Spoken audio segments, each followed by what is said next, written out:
Pontius Pilate said to Jesus, "Are you the king of Jews?" Jesus answered, "Do you say this on your own, or have others told you about me?"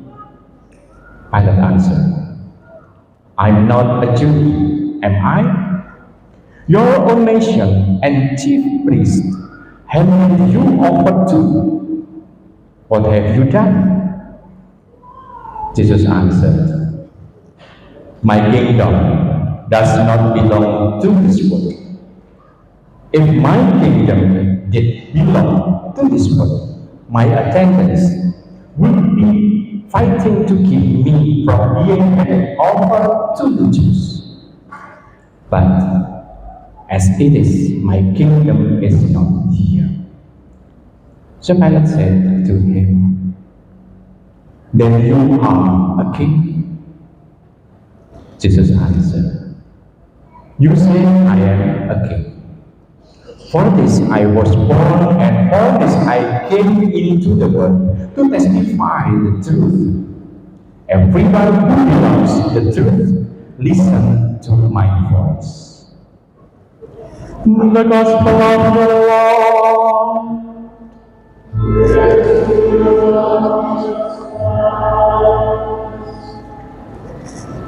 My brothers and my sisters, the solemnity of Christ the King allows us to reflect on two basic questions that have major implications in our lives. Is Christ really King? If yes, what kind of King is He? We see in the Gospel reading that Jesus is interrogated by Pilate. Through their verbal exchange, the evangelist John revealed to us what happened when Jesus faced political power, when kingdom faced kingdom. Now, first question, is Christ really king? The scene opened with Jesus, the defendant, appearing before Pilate, a symbol of Roman imperial power. Jesus appeared before Pilate because the Jewish leader, even though they had decided to kill him, needed the authority of the Roman representative to carry out their decision. Pilate asked Jesus, "Are you the king of the Jews?" The phrase, "king of the Jews," was a political term. Coming from Pilate, it sounded stupid because he had a lot of spies. And if Jesus had aspiration to be one, he would have known about it. Moreover, he has heard that when the people wanted to make Jesus king after the multiplication of the loaves, he escaped from them. With this blunder, Jesus took the initiative to asking Pilate, "Did you say this to your own, or have you told me about me?" The reason we reveal the true stance of Pilate. Either he was a tool of others, his patron and the role the Jewish religious elite would support he needed, or he truly wanted to know who Jesus really was.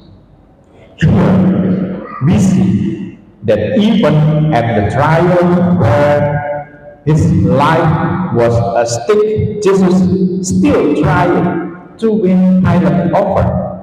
But Pilate's choice is revealed in his answer. "I am not a Jew, am I? Your own nation and the chief priests handed you over to me." He didn't want to compromise with his office. Thus, Pilate lost the opportunity to be won over to Jesus' kingdom. Pilate next asks Jesus to open question. What have you done?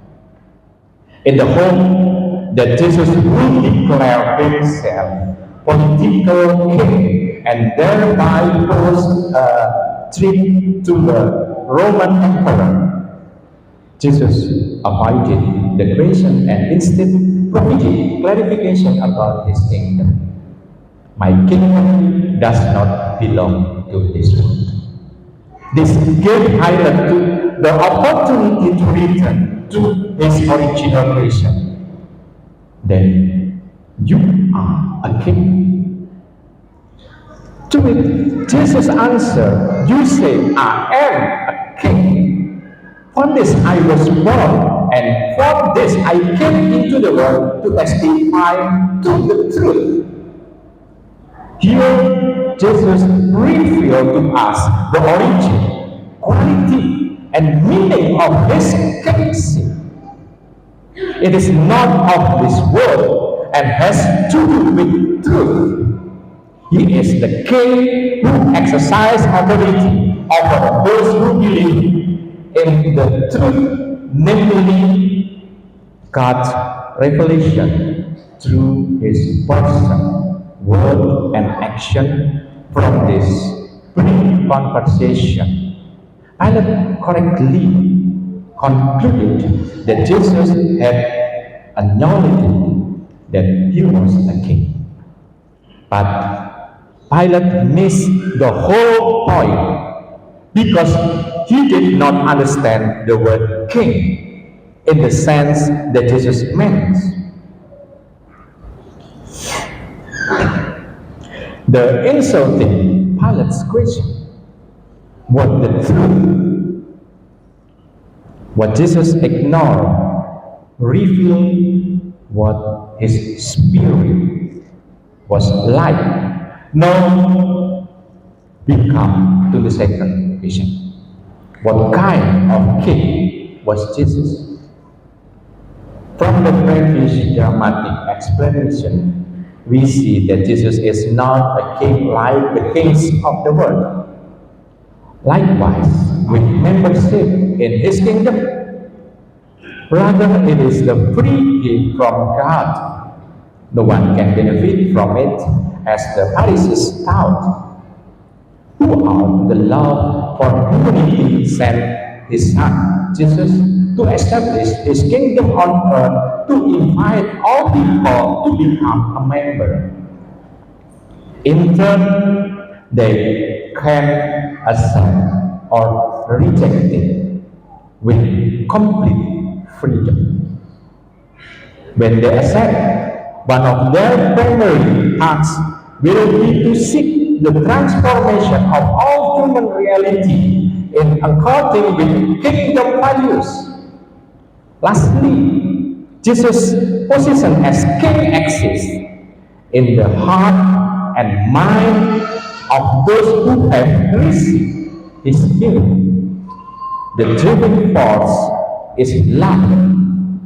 So, wherever believers are, that is, where Jesus also influences their every thought, word, and action toward the transformation of themselves and society.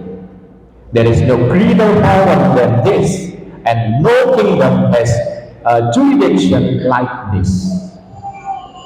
My brothers and my sisters, when we are baptized, Jesus as King and His rule over us is accepted in our behalf by our parents and God's parents. We freely reaffirm this as we grow older. However, after being faced with the values of today's society, do we still live up to our baptismal commitment and make our lives to opposite and those values? Or do We let other kings dominate us with power, greed, envy, fame, lust, anger, recurrence, etc., etc. All of these are manifestations of our arrogance and egoism. If so, then we are no different from the people in Jesus' court who shouted, "We have no king but Jesus." As we celebrate the solemnity of Christ the King today, let's examine the reality of which spirit has greater influence in our daily lives, Christ or the world. One way to do this, to determine whether what we think and say about Jesus and his message matches what we do ourselves and with others. My brothers and my sisters, let us summarize our faith by proclaiming a creed handed down from the early church. Let us stand. I believe in one God, the Father Almighty,